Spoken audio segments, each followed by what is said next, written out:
पुरय नमः। ॐ ह्रीं श्रीं क्लीं श्रीं कुबेराय अष्टलक्ष्मी मम गृहे धनं पुरय नमः।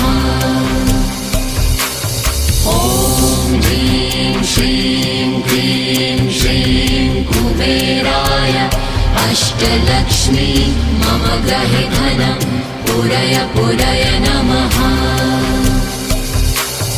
ॐ ह्रीं श्रीं क्लीं श्रीं कुबेराय अष्टलक्ष्मी मम गृहे धनं पुरय नमः।